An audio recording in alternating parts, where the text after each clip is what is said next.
इमरान खान का वर्कर है, वो कभी भी नहीं ये चाह रहा कि एक मिनट भी इमरान खान जेल के अंदर रहे। उसको डिप्रेशन इस बात का हो चुका है कि इमरान खान कब बाहर आएगा, और हर वर्कर बेताब है। अब आप वर्करों को जेलों से पागलपन तक लेकर आना चाहते हैं तो वो आपकी मर्ज़ी है। अब वर्कर किसी भी सूरत में किसी भी डर और खौफ की वजह से अपना फ़ैसला नहीं बदलेंगे, क्योंकि मेरे लीडर ने, मेरे मुर्शद ने यह सिखाकर बात बताई थी कि जितना बड़ा डर होगा, जितना बड़ा खौफ होगा, याद रखना है कि उससे बड़ा मेरा रब है। और जहाँ पर रब खड़ा है ना, वहाँ पर डर और खौफ नहीं खेल सकता। हम डर और खौफ के मैदानों में खेलने के आदी हो चुके हैं। हम खेलेंगे और पूरा बताएंगे। ये जो पंजाब पुलिस यहाँ पर खड़ी है, मैं इन्हें भी ये पैगाम देना चाहता हूँ कि आप भी उम्मत मुसलमान के उम्मती हैं, आप भी उसी नबी के उम्मती हैं जहाँ पर हम उम्मती हैं। आज यहाँ पर मस्जिदें गिराई जा रही हैं, आप हुक्म मान रहे हैं, आप यहाँ पर आकर हमें तो जो पुरअमन तरीके से आज़ादी लेने आए हैं उनको रोक रहे हैं। लेकिन जो हुकूमत मस्जिदें गिरा रही है, जो अल्लाह के ज़िक्र को ख़त्म कर रही है, उसके सामने कोई नहीं खड़ा हो रहा। तो यहाँ पर यजीद के सामने बैत करना, यजीद के सामने घुटने टेकना, ये हमने ना सीखा है, ना सीखेंगे और ना कभी ऐसा होगा। हम यजीद के साथ कभी भी बैत नहीं करेंगे किसी भी किस्म की। हम इमरान खान के नज़रिए पर डट कर खड़े हैं। वर्कर को इमरान खान के नज़रिए से कोई ताकत, कोई जुल्म, कोई जबर पीछे नहीं हटा सकता। वर्कर जहाँ पर खड़ा था वहीं पर डट कर खड़ा है। और वर्कर ये भी आपको बता दें कि अब वर्कर को किसी की आदत, किसी एमएनए, किसी एमपीए की ज़रूरत नहीं पड़ी।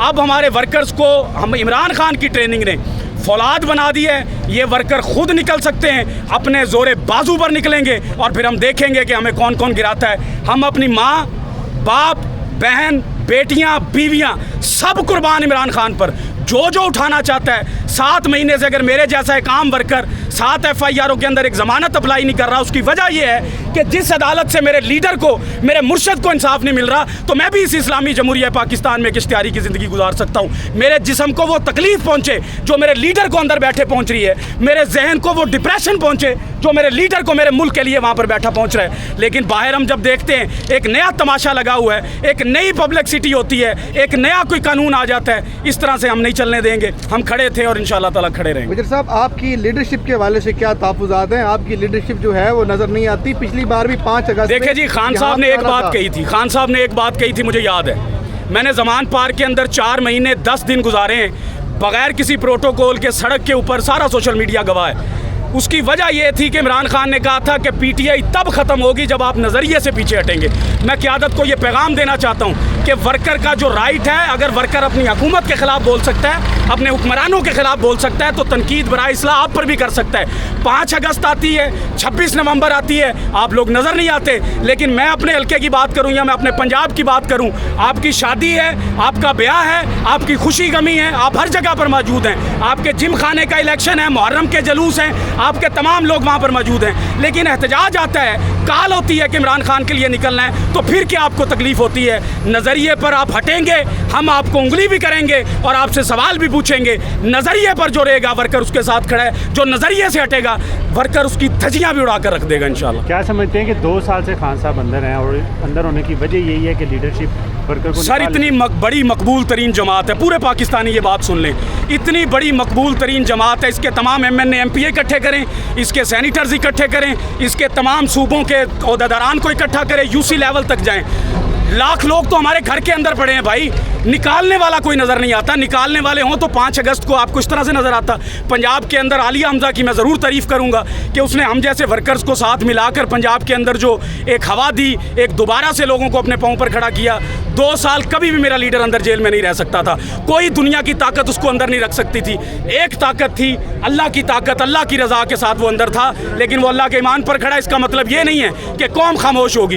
कौम कल भी डट कर खड़ी थी खान के लिए, आज भी डट कर खड़ी है और खून के आखिरी कतरे तक डट कर खड़ी रहेगी। फिर कोई लीडरशिप आए या ना आए, हमें इससे फ़र्क नहीं पड़ता। हमें पाकिस्तान बचाना है और अपना लीडर और अपना रहनुमा बनना है। पंजाब की कारकर्दगी टिकटॉकर पंजाब के CM पंजाब तो ना कहें आप।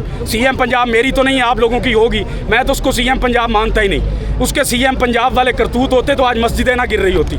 आप तमाम उम्मत मुसलमान पता नहीं कहाँ पर किस होश में है। ना हमें हुसैनियत याद है, ना हमें अल्लाह याद है, ना हमें रब का ईमान। मेरे लीडर ने 27 साल सिर्फ रब के ईमान का हमें बार बार सबक पढ़ाया कि अल्लाह पर तवक्कल रखो, अल्लाह पर ईमान रखो। क्या आज हम ईमान पर खड़े हैं? क्या हमारे लोगों का ईमान है? मैं अपनी इस्लामी जमहूरिया पाकिस्तान की उम्मत मुसलमान से पूछूं, हमारे अंदर हुसैनियत है? जब भी कभी ज़मीर के सौदे की बात हो, जब भी कभी ज़मीर के सौदे की बात हो तो डट जाओ हुसैन के इनकार की तरह। ये था करबला का हमारे लिए सबक। लेकिन हम डटने की बजाय छुपने का काम कर रहे हैं। हमारे जो जितने भी हमारे पंजाब के क़यादत है, MNAs MPs हैं, मैं उनको बताना चाहता हूँ कि हम आपके मुखालिफ नहीं हैं, हम आपके साथ खड़े हैं, हम आपका बाजू बनकर खड़े हैं। पहला खून हम देंगे फिर आप देंगे। किसी MNA MPA के ऊपर, किसी पार्लियामेंटेरियन के ऊपर इतनी जल्दी गोली नहीं चलती जितनी जल्दी हम पर चलती है। अगर आप हमारे आगे खड़े होते तो मेरा नौजवान, मेरा मिडिल क्लास तबका, मेरे लीडर का सिपाही कभी भी इस्लामाबाद की सड़कों पर उसका खून ना गिरता।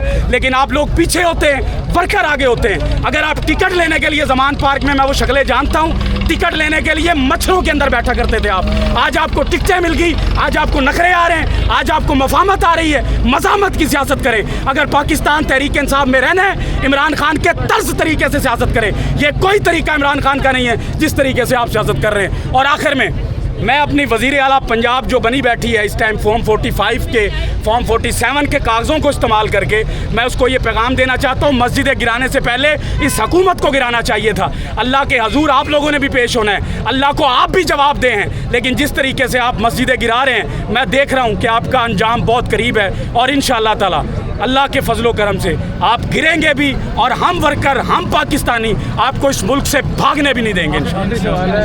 चंद दिनों बाद, 2 दिनों के बाद यौम आज़ादी है, उस बारे से आपको क्या जज्बात है? देखिए, क्या आज़ादी मनाएं हम? मुझे तो आज़ादी नहीं है। मैं क्या आज़ादी बनाऊँ? मैं अपने घर नहीं जा सकता, मैं अपने शहर में नहीं जा सकता।